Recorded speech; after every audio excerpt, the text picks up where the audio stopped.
at home, Golden State is so much more effective getting out in transition. Cleveland turned the ball over 20 times. And now you're giving Golden State opportunities. And Clay didn't play well.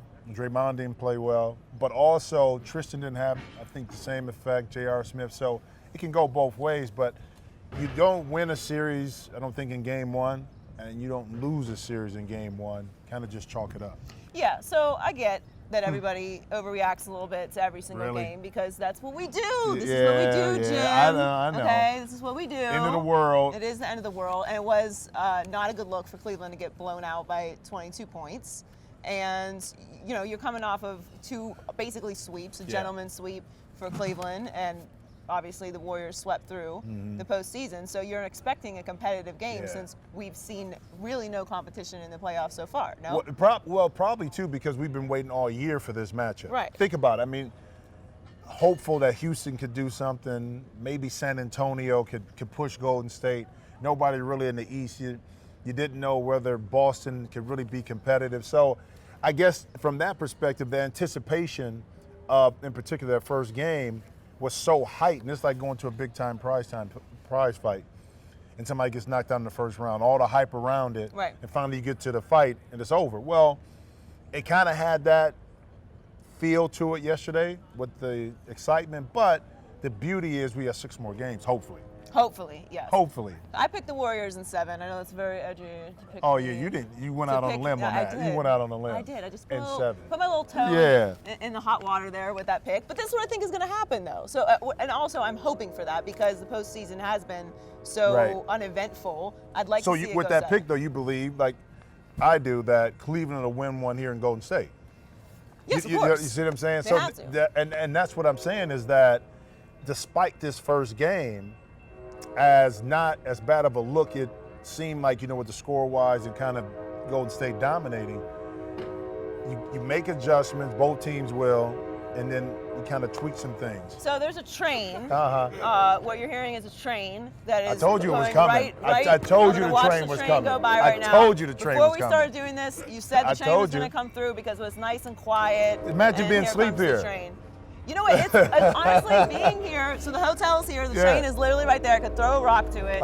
And I'm thinking the whole time it's like a scene out of My Cousin Vinny. Just the train and is you got going the by. water right there. You know what that means? Non-stop. Cement feet right there behind us in the bay. Yeah, it's exactly Not a like good My look. Cousin Vinny, except for obviously we're in Oakland, not in the middle of wherever they were in that movie. But I could sleep through it because I can sleep through anything. So I don't mind it, except for when we're trying to do a show, which is obviously difficult. So. KD was just doing what he wanted to do last night. Obviously had an amazing game. So the Cavs were struggling a little bit on defense. Do you anticipate them adjusting anything in game 2? Well, I said it from the beginning.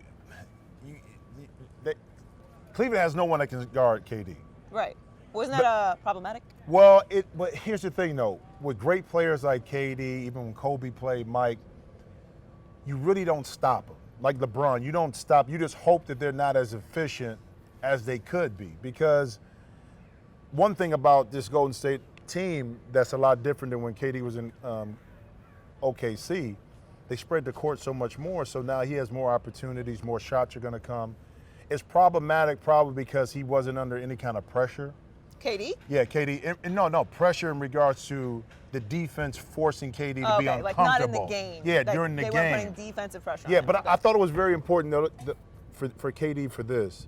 At the beginning that he played ultra aggressive, that he saw the ball go in early, that he kind of got that out of the way. Right. By him getting those done, I think it loosened him up, but also I think it loosened up the Warriors by letting him just let that breath out, Yeah, I can see that. I mean, this is what we've been looking forward to all season, like you said, and they added KD after being as amazing as they were last year. So you wanted to see what KD was going to bring in game 1. Yeah. I think that, and I said this before, and Chris Carter and Nick Wright laughed at me, so we'll see. Just game 1, but I'm going to overreact because that's what we do.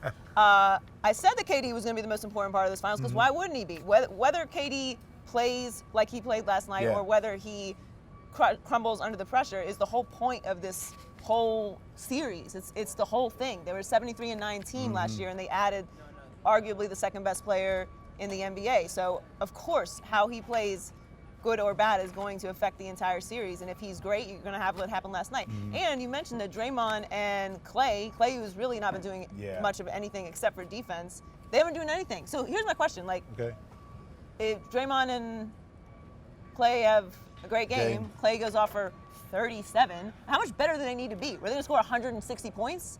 Well, I guess that's the same thing, though. But what if, Kyle Korver knocks down shot? Tristan has his effect on the game. Yeah, Kyle Korver, J.R. Smith. Yeah, so, but here's my thing. But none of them are going off for 37. But that's true. But here's the thing. We talked about this early on. Who would be affected by KD coming to Golden State? Would it be Steph? Would it be Draymond? Somebody had to eat it. Somebody had to eat it. Now, let's give Clay credit where he didn't hang his head because he wasn't shooting well. He played outstanding defense on Kyrie, which is tough. So on one instance, he's not shooting the ball well. They won the game, but defensively he played well. And you kind of figure that in one of these games, Clay will get hot. But where those shots going to come from and who is going to detract from? Is it KD maybe not playing as well? Steph getting less? It's going to be an interesting dynamic as we push forward to see how Clay plays moving forward. So KD was obviously amazing last night. What's your prediction for game 2? How do you think it goes? Because no one other than Skip, I think, predicted win by 20 points. But you know what? If you can look at the history of it, the first game Although was 20 LeBron last year. is 1-7 in game 1 in the finals. Exactly. So if I was a betting woman and I knew that, I probably would have gone in that I'm not going to direction. say. I would say that one, I think Cleveland will take better care of the ball. Two, you can't. There's no way they have 20. No way they have, and no way that Golden State only has 4. But do they play? I don't know if the word is shy. Who? But Cleveland, because they were so careless with the ball, do they overcompensate in game 2? No, I don't think they do. I think a lot of it too was just ill-advised turnovers, trying to force some situations, maybe undisciplined. Not welcome. Get out of it. Like that pigeon we saw earlier today while we were doing Undisputed. But I think you get that first game over with, and I said this to Skip too, and when we were on earlier, when you get blown out, you just chalk it up and you move on. You say, you know what, we just didn't have it. When it's a close game and you make mental errors down the stretch of the game, that stays with you and bothers you a lot more. So they'll be cool.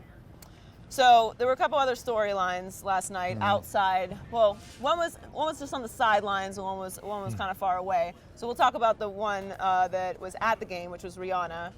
Rihanna, baby, I love you. Got nothing about it. I stick with whatever Rihanna says. I stick with. Okay. I am not a LeBron worshiper. It appears that she is.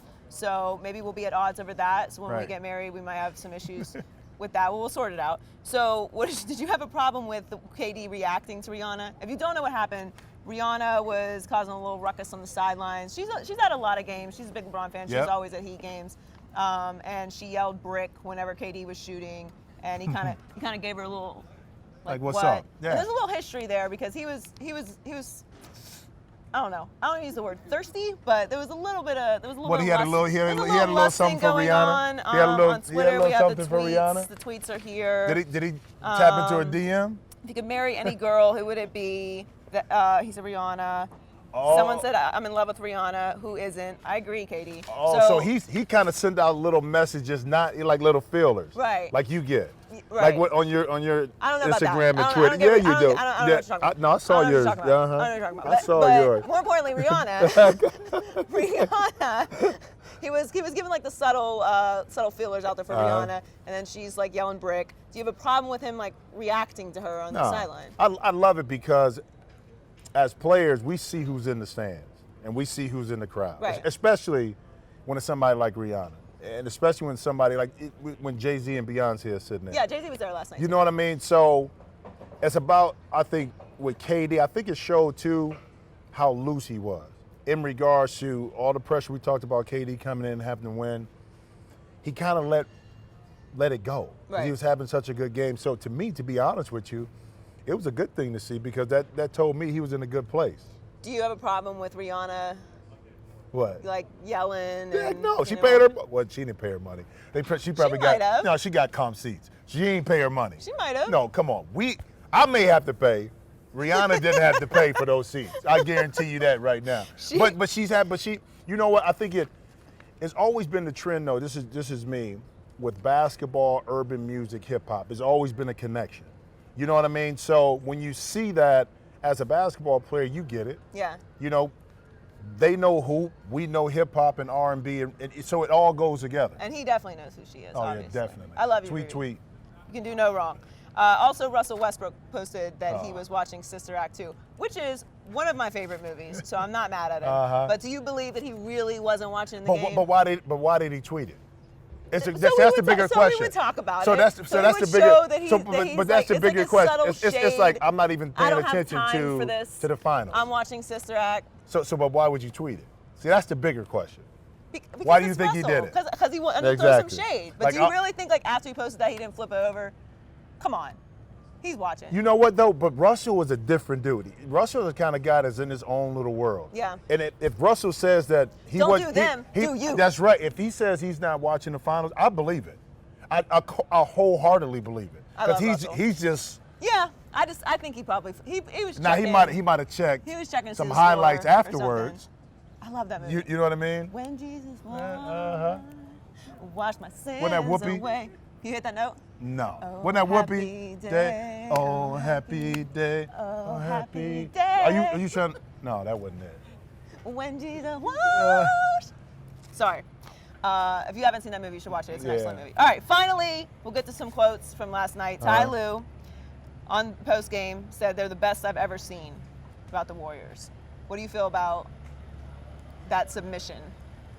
In the context of how they play, you're thinking about all the great teams that have played, the Showtime Lakers, Boston, Chicago, the dynamic they have with those four scorers and the way they play. I would say this, as a team player and watching Golden State play, it's beautiful to watch. In regards, just because, first of all, they genuinely, you've been around sports a long time, especially team sports, they genuinely love playing with each other. Yeah, they have a lot of fun. And it comes across, even when times are rough, but when times are great, we got another truck. We got all kind of stuff going on. But it's hard to compare eras, but if you look at how they play, I don't think we've seen another team other than the Showtime Lakers that really, truly enjoy playing the game of basketball with each other like they do. They have a real look of, I don't know if I can pick the word. It's just so smooth. Right, right. Watching Curry shoot from that, it's just like.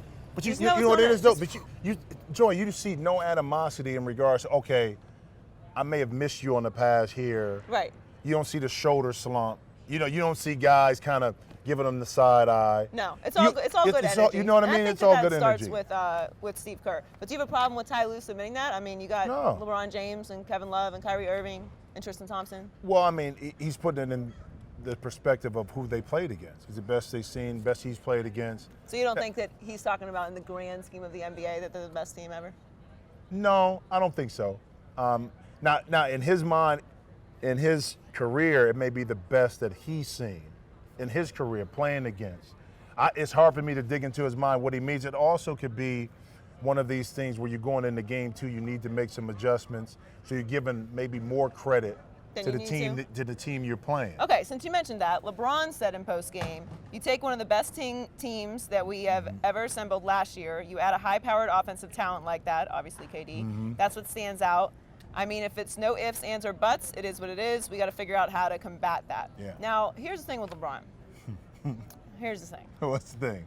LeBron is very smart, and he's very calculated, which I have no problem with it. I'm a huge manipulator. I don't mind that at all. It's just what it is. Okay. And that's fine. So be calculated if that's who you are. And LeBron is a calculated person, especially when it comes to business. Here comes the but. So when it's anything outside of basketball, I take LeBron as a genuine person. When he's talking about family or social issues or friends or whatever. But when it comes to basketball or basketball business, I'm like, but what do you mean by that? So when he says that, it's kind of a little bit of a backhanded compliment to me. Because to me, it's all the pressure's on Golden State. Right. He says that. In my mind, I'm like, all right, so you know if you beat this team that you're going to be in a whole different conversation already. But let me just add a little extra sprinkle by talking about how good they are. So what should he say? I mean, in that context, when they asked him the question about the game, they said something about KD. What would have been your response? They were good. We need to be better. That was it. Yep. I'm a little more cold-blooded, Jim. You know this. What do you think about what LeBron said? But that's him. I mean, but that's LeBron in regards to he's calculated from the perspective, one, he's not going to give them any kind of, chalkboard material. Bulletin board okay, material, he's not going to do that. And it's just like kind of Ty Lue, the game is, one, they beat us. You add one of the best players, probably the second best player in the world on the team, to a team that's already great. Hence, they're going to be a great team. They're going to be tough. It's not going to be easy for us to beat them. That's how you handle it. Mm-hmm. I need a little cup of tea. You know what I mean? Yeah. She's cold-blooded right here. Just cut off the interviews right away. She just like 2 letters, 2 words, and that's it. Listen, you see my leather jacket and sunglasses? I'm cool. I'm cold out here. It's sunny. Thank you so much for joining us, Jim, on the hang. Yeah. We miss your home, the This waterfront. is my hotel. And they haven't improved the rooms or anything in there since '97, too. I'm going to tell you that now. It's nice. No, I'm just It messing was with good. you. Oakland was awesome. Thank you to Yes. everyone who came out to see us at Undisputed. We'll be in Cleveland next week. So we'll be doing another edition of The Hang there. And you're going to the Ohio State. It's the U. That's what it is. All right. That's the original. Thank you for joining us on The Hang. We'll see you soon.